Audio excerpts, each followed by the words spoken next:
Man as an economic organism. Man is subject to certain desires and needs which are as natural to his beingness as they are that of any other animal. Man, however, has the peculiarity of exaggerating some of these beyond the bounds of reason. This is obvious through the growth of the leisure classes, political intellectual groups, the petite bourgeoisie, capitalism, and other ills. It has been said with truth that 1/10 of a man's life is concerned with politics and 9/10 with economics. Without food, the individual dies. Without clothing, he freezes. Without houses and weapons, he is prey to the starving wolves.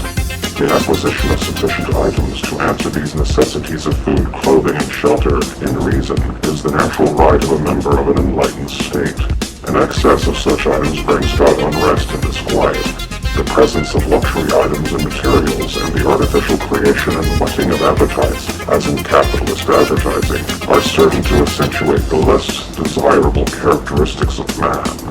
The individual is an economic organism, in that he requires a certain amount of food, a certain amount of water, and must hold within himself a certain amount of heat in order to live. When he has more food than he can eat, more clothing than he needs to protect him, he then enters upon a certain idleness which dulls his wits and awareness, and makes him prey to difficulties which, in a less toxic state, he would have foreseen and avoided. Thus we have a glut being a menace to the individual. It is no less different in a group when the group acquires too much. Its awareness of its own fellows and of the environment is accordingly reduced, and the effectiveness of the group is in general lost. The maintaining of a balance between gluttony and need is the province of economics proper, and it is the fit subject of concern of the communist state. Desire and want are a state of mind. Individuals can be educated into desiring and wanting more than they can ever possibly obtain, and such individuals are unhappy.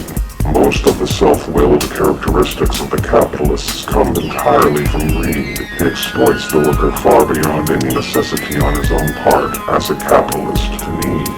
In a nation where economic balances are not controlled, the appetite of the individual is unduly whetted by enchanting and fanciful persuasions to desire, and a type of insanity ensues, where each individual is persuaded to possess more than he can use, and to possess it even at the expense of his fellows.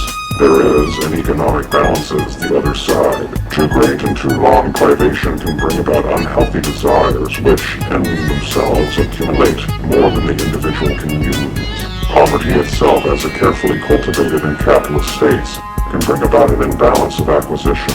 Just as a vacuum will pull into it masses, in a country where enforced privation upon the masses is permitted, and where desire is artificially wedded, need turns to greed, and one easily discovers in such states exploitation of the many for the benefit of the few. If one, by the technologies of psychopolitics, were to dull the excessive greed in the few who possess it, the worker would be freed to seek a more natural balance. Here we have two extremes, either one of them or an insanity. If we wish to create an insanity, we need only glut or deprive an individual at long length beyond the ability to withstand, and we have a mental imbalance. A simple example of this is the alteration of too low with too high pressures in a chamber, an excellent psychopolitical procedure. The rapidly varied pressure brings about a chaos wherein the individual will cannot act and where other wills then perforce assume control. Essentially, in an entire country, one must remove the greedy by whatever means, and must then create and continue a self-privation in the masses in order to command and utterly control the nation. A continuous hope for prosperity must be indoctrinated in the masses with many dreams and visions of glut and commodity, and this hope must be counterplayed against the actuality of privation and the continuous threat of loss of all economic factors in case of disloyalty to the state, in order to suppress the individual wills of the masses. In a nation under conquest, such as America, our slow and stealthy approach need take advantage only of the cycle of booms and depressions inherent in capitalistic nations in order to exert more and more strong control over individual will. A boom is as advantageous as a depression for our ends, for during prosperity our propaganda lines must only continue to point up to the wealth the period is delivering to the selected few to divorce their control of the state. During a depression, one must only point out that it ensued as a result of the avarice of a few and the general political incompetence of the national leaders. The handling of economic propaganda is not properly the sphere of psychopolitics, but the psychopolitician must understand economic measures and communist goals connected with them. The masses must at last come to believe that only excessive taxation of the rich can relieve them of the burdensome leisure class, and can thus be brought to accept such things as income tax. A Marxist principle smoothly slid into the capitalistic framework in 1909 in the United States. This, even though the basic law of the United States forbade it, and even though communism at the time had been active only a few years in America. Such a success as the income tax law, had it been followed thoroughly, could have brought the United States and not Russia into the world scene as the first communist nation. It may not be that the United States will become entirely communist until past the middle of the century, but when it does, it will be because of our superior understanding of economics and of psychopolitics. The communist agent skilled in economics has, as his task, the subordinating of tax agencies and their personnel to create the maximum disturbance and chaos, and the passing of laws adapted to our purposes, and to him we must leave this task. The psychopolitical operator plays a distinctly different role in this drama. The rich, the skilled in finance, the well-informed in government are particular and individual targets for the psychopolitician, as is the role of taking off the board those individuals who would hold or corrupt communist economic programs. Thus, every rich man, every statesman, every person well-informed and capable in government must have brought to his side as a trusted confidant a psychopolitical operator.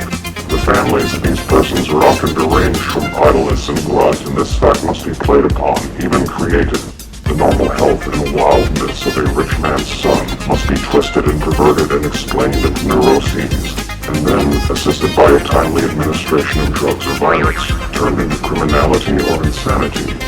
This brings at once someone in mental healing into confidential contact with the family, and from this point on, the very most must be made of the contact.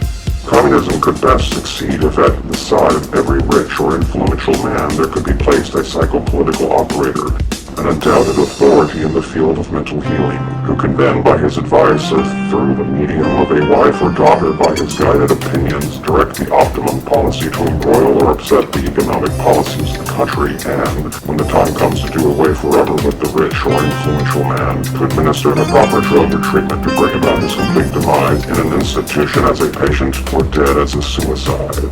Planted beside a country's powerful persons, the psychopolitical operator can also guide other policies to the betterment of our battle. The capitalist does not know the definition of war. He thinks of war as attack with force performed by soldiers and machines. He does not know that a more effective and somewhat longer war can be fought with bread or, in our case, with drugs and the wisdom of our art. The capitalist has never won a war in truth. The psychopolitician is having little trouble winning this one.